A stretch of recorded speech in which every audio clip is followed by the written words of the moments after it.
Hey, Renee. Hi, Annette. Today we're going to talk about not being believed. And for myself, when I went ahead and told adults that I had been abused, not just when I was a little child at 5 years of age, when I had words that I could actually put things together and said that I was being abused. I was given silence. That's something we don't talk about, that type of thing. And it seemed like I was not believed because this seemed so horrific. I also wasn't believed when I was sexually assaulted in the pastor's office when I was 16 years old. So both times were sexual abuse, both times were not believed. And you had asked me a question earlier on how that affects you for the rest of your life. Yeah. And before I go into that, my thought was, well, everybody's had a moment in their life when they've not been believed, when, let's say, you've shared your heart or your passion or the whatever the circumstance was, and you didn't even question that you would not be believed, but you weren't. How did you react or feel afterwards moving forward? And so I'm going to ask you that question first. Since when you talked about your sexual abuse, you were believed right away. So I'm just going to bring up a generic event where you were not believed. Well, my story, there's actually several of them I could probably bring up. But one example was I was in a grant writing course. And at the very end of it, we were asked to be the peer review for other teams' writing.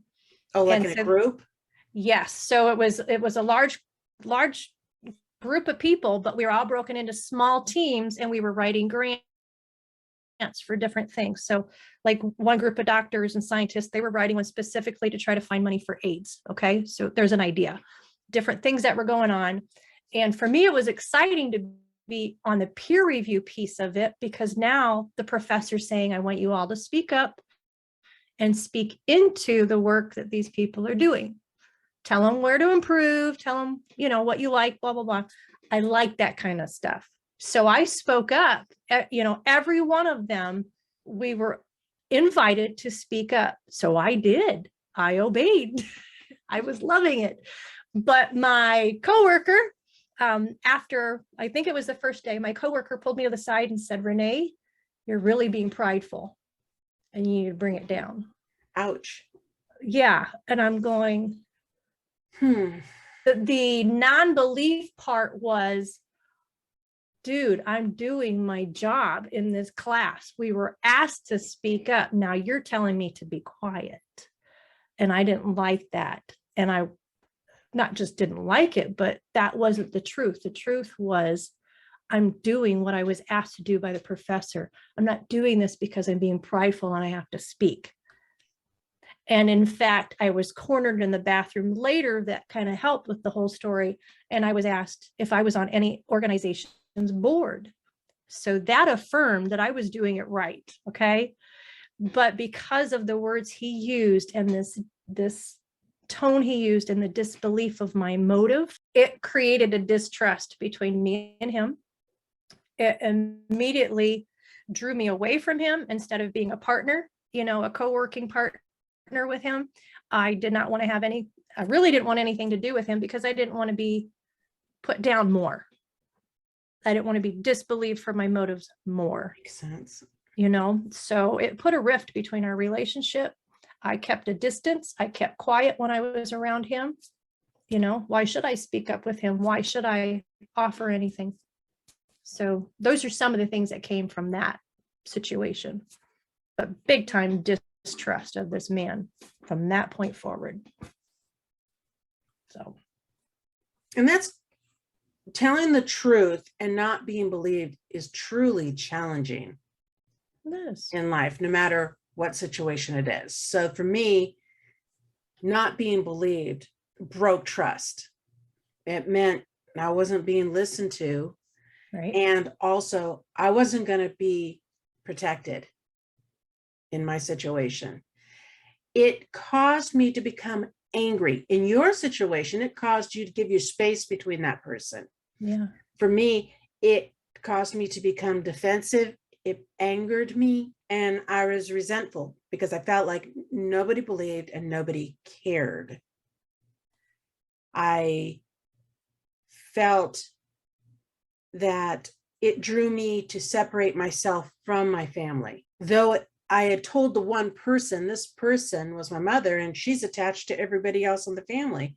So it was like they became a ball, a whole set of people, even though it was the one, she was the head of the family. And if she could not be trusted, how could my siblings be trusted with such information?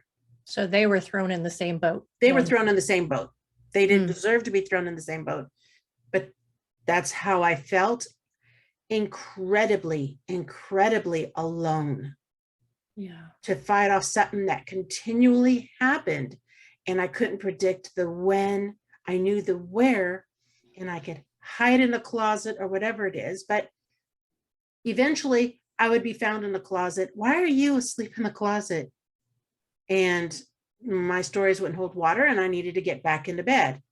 But it was my childlike way of trying to avoid being in bed in the middle of the night. Right. I'm sure it made people feel shut out because I avoided a lot of times being around other people. It at times made me work harder to try to engage with my mother, if that makes sense, to try to make myself matter more to her. Like maybe eventually then she would hear my voice, but I realized that that was just like running on a treadmill like a hamster, and it got exhausting. So it wasn't worth the effort. Instead of me helping to remove the knife that I came to my mom with in my stomach, because that's how I felt it was. Hey, Mom, I just got stabbed by a knife in my stomach. It was more like her response shoved the knife in deeper, more secure, not as loose. And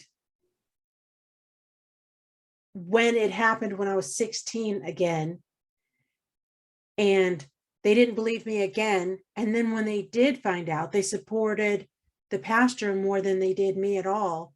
It was, to me, the end of trying to even to relate to my parents or my siblings. And it was just a twist of the knife in my stomach. And I felt like any self-worth I even had left in me was gone. Completely gone. I only found betrayal. Right. I only felt worth outside of our home. I found worth in school by achieving. I found worth at work by achieving. It made people happy and made people have positive response back. And they weren't looking at me with contempt. And I felt like I was causing problems in the home. Again, remember, I'm defensive, I'm angry, and I'm resentful. So I'm not pleasant to be a teenager in the home. So I understand the response I was getting back. So that might make sense. That's how it affected me. That might make sense for the teenage years, but leading up to that, that was not how you were. You were more quieter. I'm imagining from that 5 to 16, you know what I mean? That feeling, that betrayal, but you weren't that difficult teenager yet. But I also separated myself from people because of all the shame I had and trying to understand a world that it didn't seem like anybody else was struggling with. Yeah. And then as I got older, trust was always hard to build with people. I'd see other people, meet people for the first time, and I could see that, oh, we're going to meet here and we're going to do things. And all of a sudden they were the best of buds, you know? And I was thinking, why are they trusting so fast, so easily? Because it did not come as fast. And even to this day, I would say, I don't trust as fast as many other people. It's because of the trauma that I went through. But I do trust faster than I did in the past. It's just definitely not the same as somebody who's not been abused and not been believed. Yeah. That non-belief that does- non-belief. It does It's something. so not a joke to me that if somebody jokingly says, oh my goodness, I can't believe that, the word believe sticks out to me. And they're not causing me any harm. I understand that, but it sticks there. It's like a catch. I Mm, get it. mm, And they're not trying to hurt me, and I'm not hurt, but it does catch, and I catch that word so strongly because of the, the remnants of it. God is helping me constantly, and he's healing my heart constantly, and he's helping me release and forgive and move on. Amen.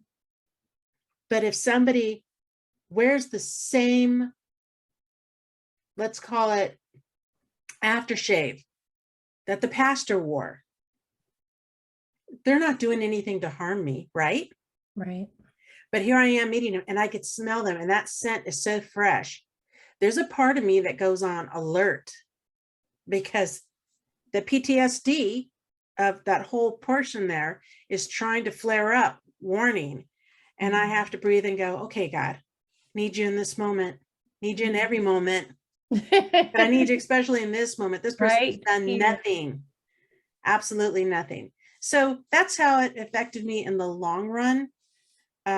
Just like it affected you in that relationship with that person for the entire time afterwards. True. And it made me question when I spoke up. I'm grateful that I didn't carry that wound, because if I carried that wound, I wouldn't be here on this message with you. I would not have valued speaking up if I listened to him. I'll be honest, So I didn't let it affected mine and his relationship, but I tried to make sure I didn't let it affect others. But I'm telling you, a one-time hit can silence you in many avenues, not just the abuse, but anytime you're not believed. It does make you question, it makes you question, am I valuable? Am I sane? What did I do wrong? All these things that it wasn't even there in the first place. It wasn't there in that moment. And in the next moment, it's like a 50-pound, one of those weights that just falls from the sky, like in the Roadrunner, cartoon, right? It just bang and lands. And you're like, wasn't expecting this in the middle of the road. Right. Yeah. Or in this moment. The biggest thing I have done when those moments happen is take it to the cross. Yeah. Continually take it to the cross and go, boy, I'm not feeling listened to at this point. Or they're saying they don't believe this. God, I know this is true. And I'm just going to take this and leave it at the cross, because otherwise it develops that resentment.